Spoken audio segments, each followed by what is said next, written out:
मुजीबुर रहमान शामी साहब ने हमें ज्वाइन किया है। शामी साहब, बहुत शुक्रिया आपके वक्त का।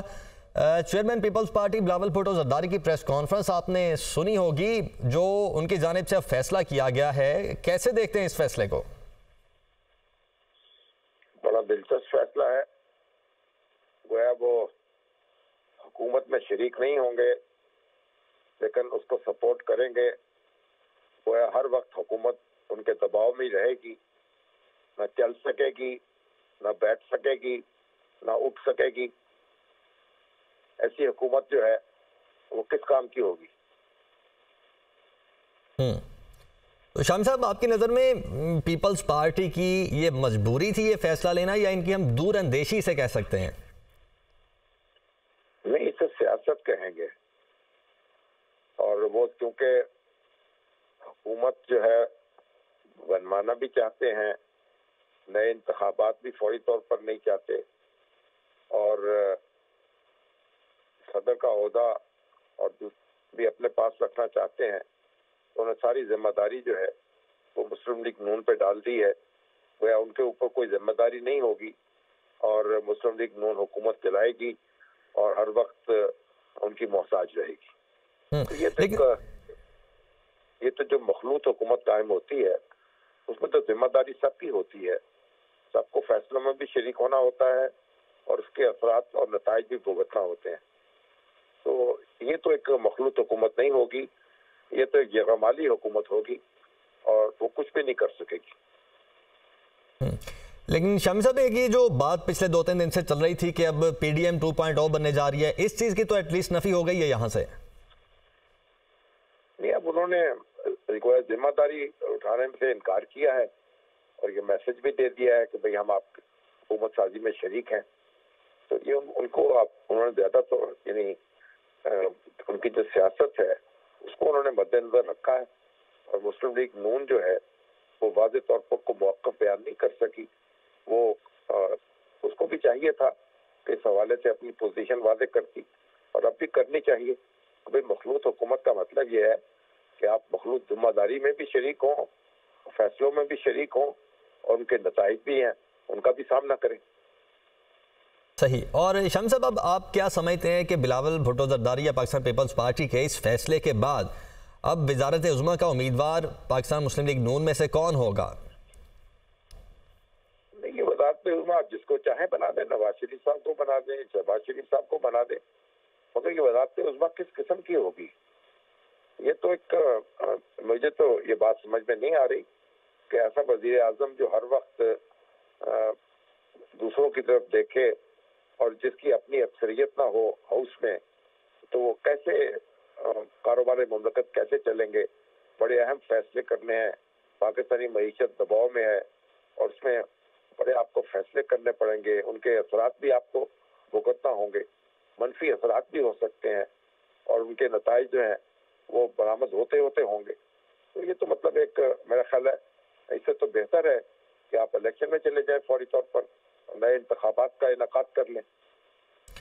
लेकिन शामी साहब, बिलावल भुट्टो जरदारी ने अभी प्रेस कॉन्फ्रेंस करते हुए यही कहा है कि हम ये नहीं चाहते कि दोबारा से इलेक्शन हो, इसी वजह से हम ये फैसला कर रहे हैं। और साथ ही उन्होंने ये भी कहा है कि हम लेजिस्लेशन के मामलात हों या बजट के मामलात हों, उनमें हम पाकिस्तान पीपल्स पार्टी को जरूर सपोर्ट करेंगे और पाकिस्तान मुस्लिम लीग नून को। तो अब ये मुस्लिम लीग नून गौर कर ले इस बात पर कि कठपुतली हुकूमतों ने बनना है या नहीं बनना है।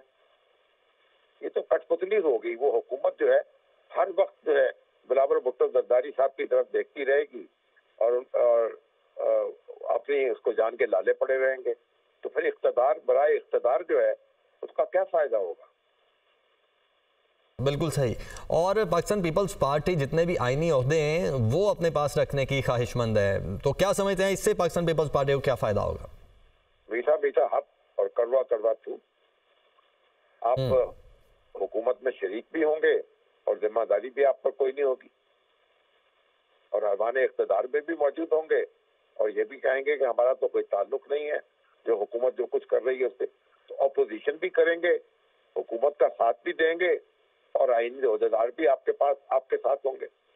तो ये तो एक यानी एक ऐसी सूरत हाल होगी जो बड़ी दिलचस्प सूरत हाल होगी और वह एक गाड़ी को कई कई कई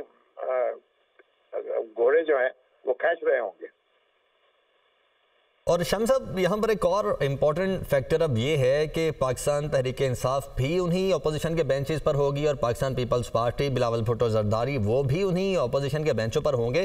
तो वैसे तो पाकिस्तान तहरीक इंसाफ इनके साथ इत्तेहाद नहीं करना चाहती, लेकिन क्या अपोजिशन के बेंचेस पर बैठकर कोई मजबूत अपोजिशन कर पाएंगी दोनों जमातें मिलकर? नहीं, बिलावल भुट्टो जरदारी तो अपोजिशन बेंचेस पे नहीं होंगे, वो तो हुकूमती बेंचेस पे होंगे। अपोजिशन पे तो फिर पीटीआई होगी। ये तो शम साहब उन्होंने अभी प्रेस कॉन्फ्रेंस जी, ये तो हुकूमत के अंदर रहते हुए अपोजिशन करेंगे और ये अपोजिशन बेंचों पे बैठ के अपोजिशन नहीं करेंगे। तो हुकूमत इनकी मोहताज भी रहेगी, इनके भरोसे पे कायम भी रहेगी और जब ये चाहेंगे ये उसे खत्म भी कर देंगे।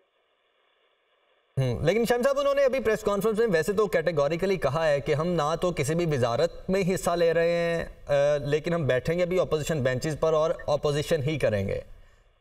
भाई तो फिर हुकूमत जो है उसको सपोर्ट करेंगे ना, अगर लो कॉन्फिडेंस जी होता है तो उसमें सपोर्ट करेंगे ना। जी, तो ये कैसे, मतलब ये इस तरीके से ये निजाम नहीं चल सकेगा और ये पार्लियामेंट भी नहीं चल सकेगी और ये हुकूमत भी नहीं चल सकेगी।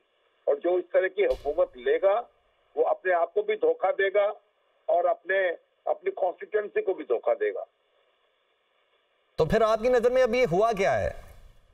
कुछ भी नहीं हुआ, यानी एक किस्म का जवाब है ये। अच्छा, और ये पाकिस्तान पीपल्स पार्टी को भी किसी ने दिया या इन्होंने दे दिया? नहीं, पीपल्स पार्टी ने बड़ी एक दानिशमंदी का मुजाहरा करते हुए अपने आप को इख्तिदार के बोझ से अलग भी रखा है और इख्तिदार को अपना मोहर मन्नत बनाने का प्रोग्राम भी बना लिया है।